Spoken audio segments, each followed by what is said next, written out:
နေတဲ့ကိုယ့်ရဲ့ဘဝကိုအားကြမှုတွေနဲ့ပြန်ပြီးတော့တိဆောက်နိုင်ဖို့ပေါ့နော်မြတ်စွာဘုရားရဲ့ရည်မှန်းချက်အောင်မြင်တယ်လို့ဆိုရမယ်ပေါ့အဲ့ဒီဒေသနာလဲဆုံးရောအဲ့ဒီရဟန်းတော်လေးဟာသောတာပန်ဖြစ်တယ်တဲ့သစ္စာလေးပါးကိုသိမြင်သွားတယ်နော်ဘောဟာဒုက္ခပဲဆိုတာကိုသူနားလည်သွားတယ်ပေါ့လူငယ်တွေနားလည်အောင်ပြောရင်ဟုတ်လားအဲ့ကြောင့်မလို့သူလူထွက်တာဆိုတာလည်းမရှိတော့ဘူးနော်တော့ကြားနာရတဲ့ပိဋကတ်မှာလည်းပဲများစွာအကျိုးရှိတဲ့ဒေသနာဖြစ်တယ်ဆိုပြီးတော့နော်အဲ့ဒီတော့ကမိဖုရားကနော်ဒီမြတ်စွာဘုရားလက်ထက်ကျတော့ရာဟုလာမယ်တော့ဖြစ်လာတယ်ဆိုတော့ဇတ်တော်ကိုလည်းအဲ့လိုပေါင်းတယ်ပေါ့အဲ့တော့ဦးဇင်းတို့နော်ဒီဥရိယပဒဇတ်ကိုပိဋကတ်ပေါင်းတော်အောင်တို့နားထောင်ခဲ့ရတဲ့အခါမှာဘာတွေသိရတယ်လဲမြင်ရတယ်လဲလို့ပြန်ပြီးတော့စီစစ်ကြည့်မယ်ဆိုလို့ရှိရင်ဘဝခန္ဓာတည်းဟူသောလောကရဲ့အခြေအနေမှန်တွေကိုသိရတယ်မြင်ရတယ်ပေါ့နော်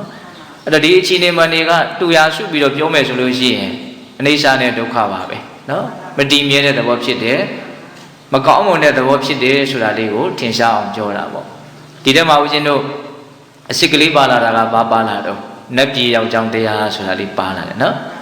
နှုတ်နဲ့စိတ်ကိုကောင်းကောင်းစောင့်တည်ပြီးတော့ကိုယ်နဲ့လည်းပဲမကောင်းတာကိုမလုပ်ဖဲနဲ့ယုံကြည်မှုတရားတရားအစစ်အမှန်နဲ့နော်ခွဲခြားဝေဖန်နိုင်ရမယ်ပိုင်ဆိုင်မှုတွေကိုမျှတနိုင်ရမယ်နော်နူးညံ့တဲ့စိတ်နဲ့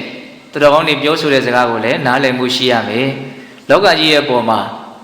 နော်ဘေကံဆွန်ကျဲလူတန်းချင်းဆိုတဲ့ဒါနချစ်ပွဲစကားကိုပြောခြင်းလို့ဆိုတဲ့ပေယဝိဇ္ဇနော်သူ့ရဲ့အကျိုးကိုစီဝါကိုဆောင်ရွက်ခြင်းလို့ဆိုတဲ့အဋ္ဌစရိယာဓာန်တူထားပြီးတော့ဆက်ဆက်ခြင်းလို့ဆိုတဲ့တမနာတ္တတာဒီလိုသင်္ခါတရားတွေနဲ့လည်းပဲချိမြောက်နိုင်ရမယ်။နောက်တခိလာတဏ္ဍဝါစာ